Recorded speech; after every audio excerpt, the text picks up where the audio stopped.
Bienvenue dans cette nouvelle édition du QG News. Au sommaire, la MONUSCO, la mission mandatée par les Nations Unies, considérée comme persona non grata en République démocratique du Congo. Le président Joseph Kabila a annoncé que les troupes nationales suffiraient désormais à combattre les rebelles Hutus dans l'est du pays. Retour sur le sommet extraordinaire de la CES et la communauté économique des États de l'Afrique centrale. Ils étaient réunis lundi 16 février pour lutter contre Boko Haram. Plusieurs résolutions ont été prises et parmi elles, la mise en place d'un fonds de 50 milliards de francs CFA. La grande boucle de la Tropicale Amissa Bongo a démarré lundi au Gabon. La compétition cycliste fête cette année sa 10e édition. C'est un coureur tunisien, Rafa Chitoui, qui a remporté la première étape.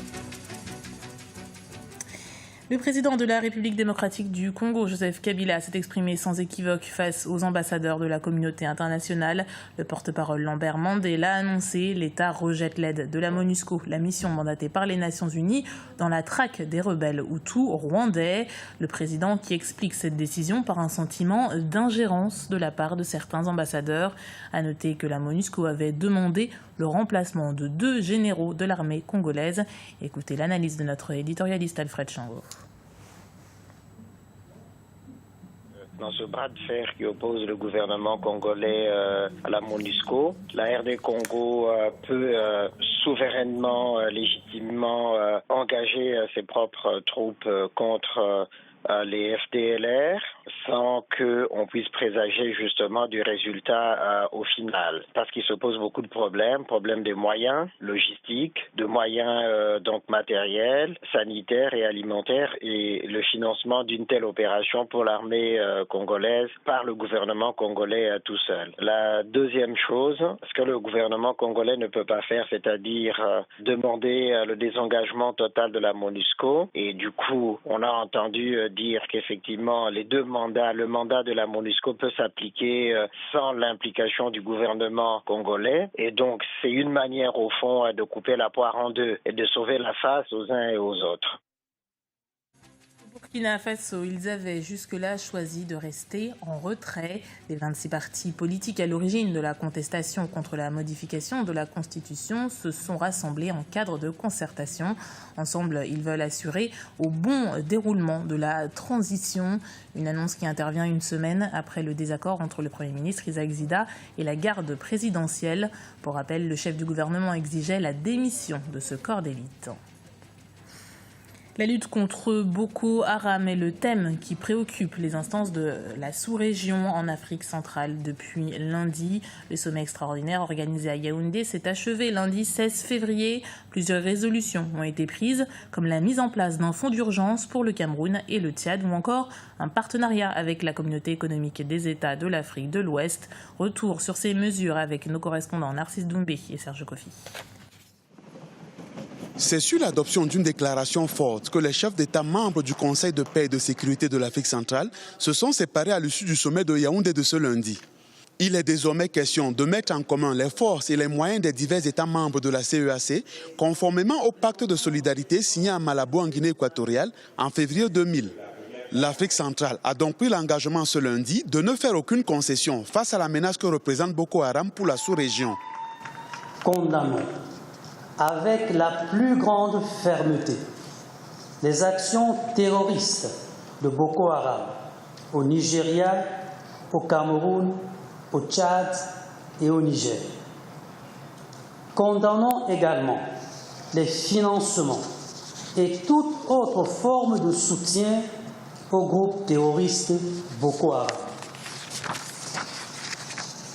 Condamnons en outre les prétentions injustifiables de ce groupe terroriste de créer un califat islamique dans la zone du lac Tchad, tendant de ce fait à remettre en cause les frontières nationales. De nombreuses résolutions ont également été prises à l'issue de ce sommet, notamment une aide multiforme pour le Tchad et le Cameroun, les 2 principaux États de la CEAC engagés dans ce conflit armé contre Boko Haram. Les chefs d'État ont réaffirmé leur ferme volonté de soutenir le Cameroun et le Tchad dans le cadre des mécanismes prévus par le protocole relatif au COPAX et le pacte d'assistance mutuelle entre les États membres de la CEAC. par une aide d'urgence en ressources financières d'un montant de 50 milliards de francs CFA, en troupes, en soutien de l'homme, en soutien génie, en soutien santé, en équipement militaire divers et en appui aérien. Comme ça a été le cas pour la lutte contre les actes de piraterie maritime dans le golfe de Guinée, on s'achemine vers la mise en place d'une plateforme Afrique centrale, Afrique de l'Ouest pour lutter contre Boko Haram. Les présidents Théodore Obiang Mambazogo de Guinée équatoriale et son homologue Denis Sassou Nguesso du Congo ont été chargés par leur père de mener les négociations.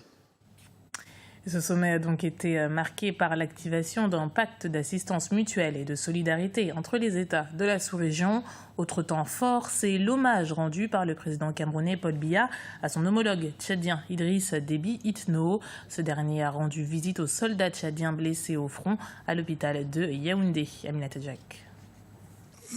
Dans son allocution ce lundi 16 février lors du sommet extraordinaire des chefs d'État de la communauté économique des États de l'Afrique centrale, consacré à la lutte contre le groupe terroriste Boko Haram, le président Paul Biya a renouvelé ses hommages au chef de l'État tchadien Idriss Déby Itno. Ce sommet a été le cadre des retrouvailles pour la première fois entre Paul Biya et Idriss Déby depuis que ce dernier a décidé d'engager les troupes tchadiennes dans la guerre contre Boko Haram, une coopération militaire que les deux chefs d'État s'efforcent de renforcer davantage. Ai-je besoin de le rappeler?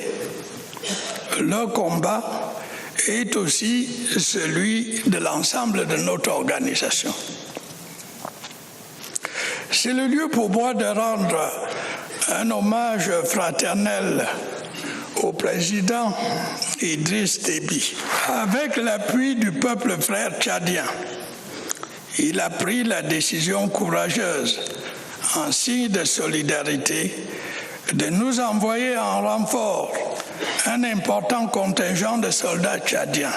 Leur bravoure est bien connue, elle s'est illustrée au cours des derniers combats. En marge de la rencontre régionale, le chef de l'État tchadien a rendu visite aux soldats de son pays blessés au cours de récents combats contre Boko Haram.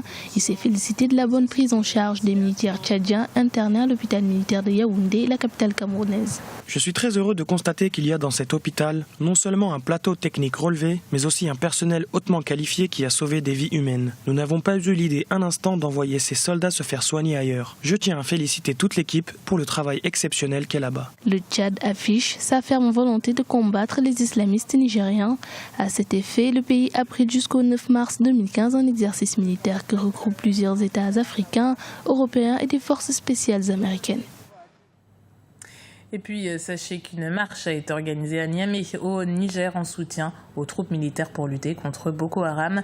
Parmi les milliers de personnes qui ont défilé, le président nigérien Mahamadou Issoufou et son premier ministre. À noter que l'opposition qui s'est prononcée pour l'envoi des troupes militaires a déclaré cette manifestation comme inopportune. Du sport pour terminer ce journal et premier coup de pédale de la 10e édition de la Tropicale Amissa Bongo. Il a été donné lundi dans la province du Haut-Ogooué. Les coureurs ont parcouru 100 km à vélo au Gabon, une étape qui s'est soldée par la victoire d'un Africain. Les détails avec ce reportage de notre correspondant Douglas Toutoum. Le Tunisien Rafa Chitoui de l'équipe Skydive Dubaï a remporté la première étape de la 10e édition de la Tropicale Amissa Bongo ce lundi entre Bongoville et Mwanda. Le coureur tunisien de 29 ans qui participe à cette compétition pour la première fois a parcouru les 100 km de l'étape en 2h45 minutes grâce à un travail bien coordonné de toute l'équipe. On sait un peu comment ça marche cette course et le parcours c'est un peu dur. Et le chaleur aussi. Bon, tous les jours, c'est la première étape, c'est la plus dure. Peut-être demain, ça va se calmer un peu. Ça va être plus contrôlé, la course. Le meilleur coureur gabonais a réussi à se hisser à la 58e place sur les 87 coureurs au départ. Cette performance reflète le niveau des athlètes gabonais.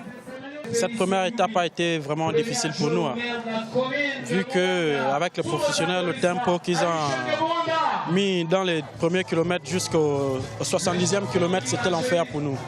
Donc il fallait qu'on donne le meilleur de nous. Vous avez vu, presque tous les Gabonais ont décroché dans les 30 derniers kilomètres. C'est quelque chose qu'on ne pouvait pas, mais c'est le manque d'entraînement, le manque du suivi. Cette première étape dans la province du Haut-Ogooué a fait souffrir les coureurs sous une température qui avoisinait les 35 degrés.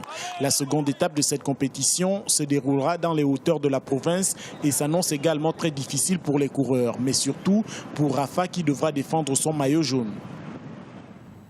C'était le journal de la rédaction. Merci de l'avoir suivi et retrouvé dans un instant une nouvelle édition du QG News sur Africa 24.